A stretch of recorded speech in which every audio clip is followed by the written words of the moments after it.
श्रीरामपुरात गोळीबार, नवीन आलेले पोलीस निरीक्षक यांच्यापुढे मोठे आव्हान। श्रीरामपूर शहरातील पूर्णवाद नगर वार्ड क्रमांक 7 परिसरातून एक धक्कादायक घटना समोर आली आहे। आज 2 जुलै रोजी सुमारे 1 वाजल्याच्या सुमारास शिवाम उर्फ कल्लू यादव याच्यावर भर दिवसा गोळीबार करण्यात आला। प्राथमिक माहितीनुसार शिवम यादव हा पूर्णवाद नगरच्या मध्यवर्ती भागात आला असता 2 ते 3 हल्लेखोर आधीपासून त्याची वाट पाहत दबा धरून बसलेले होते। शिवम उर्फ कल्लू येथे पोहोचताच हल्लेखोरने त्याच्यावर अचानक गोळीबार केला। या हल्ल्यात शुभम उर्फ कल्लू यांच्या पोटात गोळी लागल्याने तो गंभीर जखमी झाला। त्यानंतर स्थानिक मदतीने त्याला तातडीने नगर येथे रुग्णालयात आणण्यात आले।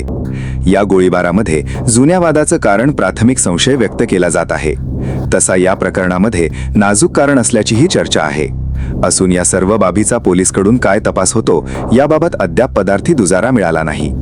तरी पण आत्ताच आलेले नवीन पोलीस निरीक्षक खैरे यांच्यासमोर श्रीरामपूर येथील गुन्हेगारी रोखण्यात यश येते की नाही हे आपल्याला अलीकडच्या काळात समजेल। करायचं आहे लाईव्ह कार्यक्रम किंवा आहे कसले आंदोलन, जनसामान्यापर्यंत पोहोचेल आपला हक्काचा आवाज जनतेचा।